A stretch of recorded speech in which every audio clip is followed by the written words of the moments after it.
Guys, কি অবস্থা সবার? আশা করি সকলে ভালো আছেন। আজকে চলে যাচ্ছি পিকনিক মনে হয় এখানকার পরিবেশটা এতটাই মনোরম মনোমুগ্ধকর যা আমার কাছে মানে হৃদয় ছুঁয়ে গেছে। তো কি বলবো, আগে আমি আরেকবার আসছিলাম, অনেক ভালো লাগলো। ইয়া করে এখন আমার ঘুরতে যাচ্ছি, এটা এখন হাওড়ে। পানি যেমন উপকারী বা পানির দেশে ঘুরতে যেমন সকল ভালো লাগে, ঠিক তেমনটাই ক্ষতিকারক। ক্ষতিকারক বলতে গেলে বলা যায় যে অনেকের কৃষি জমি পানির নিচে তলিয়ে যায়, অনেকের বাড়ি ঘর পানির নিচে তলিয়ে যায়। চারিদিকে শুধু পানি, ঠিক আছে? বাড়ি ঘর, অনেকের কৃষি ফসল জমি তলিয়ে গেছে, অনেকের ক্ষতি হয়েছে।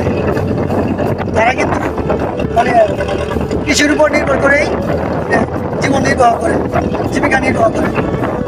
অনেকে পানির নিচে যাদের ফসলের জমি চলে গেছে, তারা কিন্তু খুবই কষ্টে আছে। আমরা যেমন আনন্দ উপভোগ করতেছি, তারা তেমনই কষ্ট বেদনাদায়ক তাই আহারে কষ্ট করতেছে। চলতে চলতে এখন হাওরের মাঝখানে আছি, চারিদিকে শুধু পানি। এরকম একটা মনোরম পরিবেশ কারই না ভালো লাগে বলেন?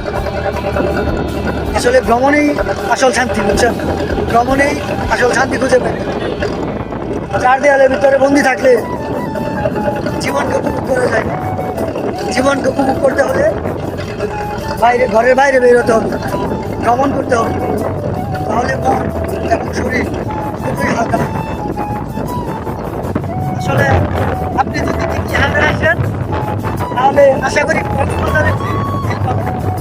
কারণ সেন্ট মার্টিন আর এটা কিন্তু সাদা পানি আর হচ্ছে নীলা পানি, মানে নীল পানি। ওইটার মধ্যে কিন্তু এখানে আছে আপনার ফ্রেশ পানি আর ওইদিকে আছে গোলা পানি। ঠিকই মানে কক্সবাজার সমুদ্র সৈকতে যেমন হাজার হাজার সৃষ্টি, মানে কতটা যে অপরূপ, এবং এখানে আসলে বুঝতে পারবেন আল্লাহর সৃষ্টি যে কত মহান।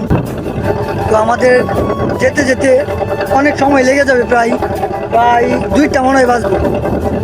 অষ্টগ্রাম লঞ্চঘাটে গিয়ে পৌঁছাইতে প্রায় 2টা বেজে যাবে। আসলে চারদিকে শুধু পানি আর পানি, ঠিক আছে? ওই যে ওইদিকে ওইদিকে দেখি গরু ছাগল,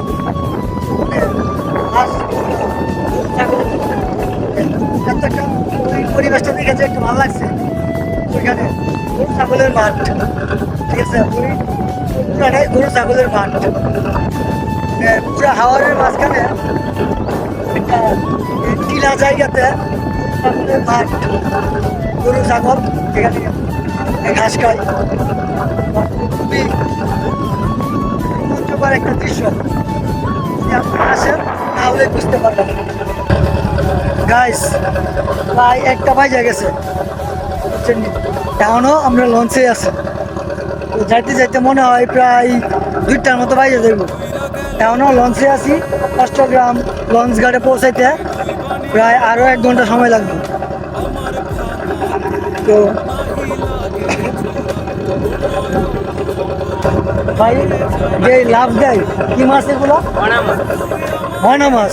এগুলা মনে করেন বড় বড় আকার মাছ আছে না, মাছ খেয়ে বেঁচে থাকে। এটাই বাস্তব আর এটাই দুনিয়া।